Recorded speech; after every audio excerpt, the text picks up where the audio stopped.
All right, now that the oil pan's on, I'm going to install the cylinder heads on this LS2 or this iron block LS2. The first thing I have to do is remove the tape where I covered the metal before painting, and then I'm going to install the lifters and then the cylinder heads. So let me remove the tape and then I'll install the. Okay, now the tape is removed, I'm installing the lifters. So the lifters go in these holes down in here, and they're held in with what they're called lifter trays. Lifter trays are plastic retainers that keep the lifters in place and also help keep them from spinning. And they're held in by a single screw that goes in this hole here. So this is a lifter tray here. It's brand new. The part number is 12595365. And that's what it looks like. So I'm about to put the lifter trays in, or put the lifters in the lifter trays and then insert the lifters. All right, these are used lifters, and these came out of a 5.3, and they were part of the 2009 GMC that I bought. And since it already had a DOD delete, these are not the original lifters, so they don't have full whatever mileage there was on there. I don't know what the true mileage is, but I cleaned all of them and checked the rollers, and all of them seem smooth.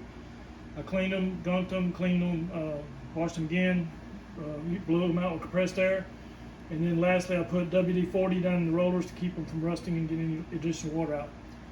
So at this time, I'm going to take the lifters out of the bag and put them in the trays and lubricate them and drop them in. And I'll show you the lubrication. So you can buy a brand new set of LS7 lifters from gmpartsdirect.com. I don't know what the price is. I'll put it in the description, but the price is pretty hefty. It's about $317 if I remember. So that's pretty steep. So I feel confident with these lifters that these are okay, and I'm going to reuse them. It's kind of a risk because the lifters go in here, and then you put your cylinder head on. So it's quite a bit of work to get them back out. But since I checked them all and inspected them and washed them, cleaned them, I'm confident they'll work okay. Okay, as I was saying, I'm now installing the lifters. So I'll take the lifter out of the bag. And I've got my lifter tray upside down on the block here. And I take these lifters, there's a flat right there, and I insert the flats in the lifter tray. Let me wipe the dust off here. So I insert the lifter in the tray just like so. Now, so that tray holds that lifter. So I do 4 lifters just like this, put them in there. And I'm going to put oil on in a minute, so I'm putting each one in here one at a time.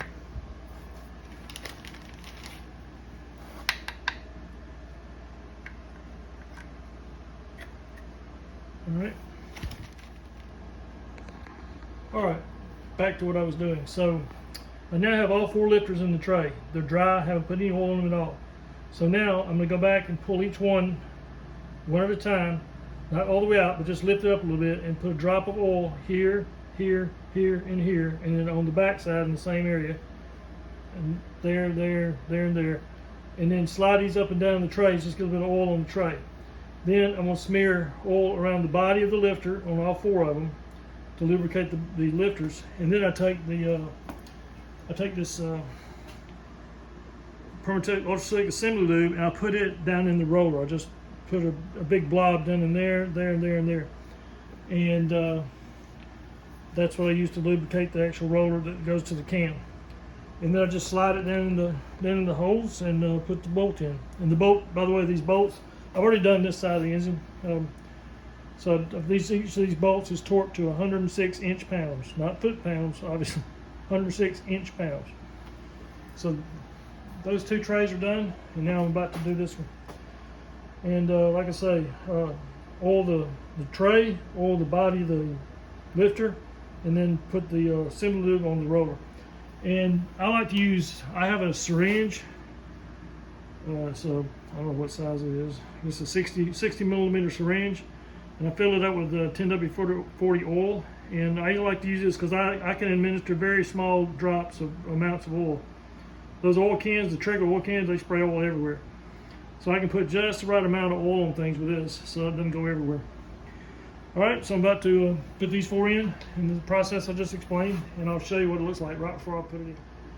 All right, as I was saying, this is what it looks like. I've smeared the rollers with the assembly lube, and I've oiled and used regular motor oil to lube the lifter tray. About to slide these lifters down in and bolt them in. So I'm not going to show another one. This is an example of all 4, and it's just how I do it. And then By the way, the lifters go in with the these little notches on the bottom. That notch right there. The notches go on the bottom, and that's on where it'll fit. So now, about to put this one in, bolt it in, and all the lifter trays will be done. All right, just so you can see what the interface with the lifter and the cam looks like. There's a lifter I push down. I use this. I took this push rod and I pushed that lifter down. I actually pushed all the lifters down, but I pushed that one. You can see how it just does touch that cam, the lobe on that cam.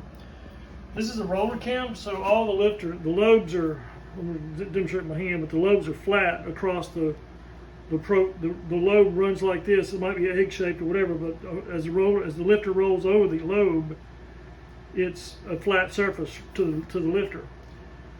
Flat tappet cams, I've explained before, have a taper to them. They have a slope from side to side on the egg shaped part, but these don't. So the lifters don't spin. They obviously have to stay, the roller has to stay in line with the cam lobe, and the lobe is flat. So because of that, because the lobe is flat and they don't spin, you can put lifters back in any hole. It doesn't matter. They don't form a wear pattern with the lobe, so you can reuse these cams and you can reuse the lifters. And that's why in another video on Marine series about marine converting car and truck engines to marine, I said you want to get a roller block, a roller engine, and the reason is you can reuse the cam and you can reuse the lifters.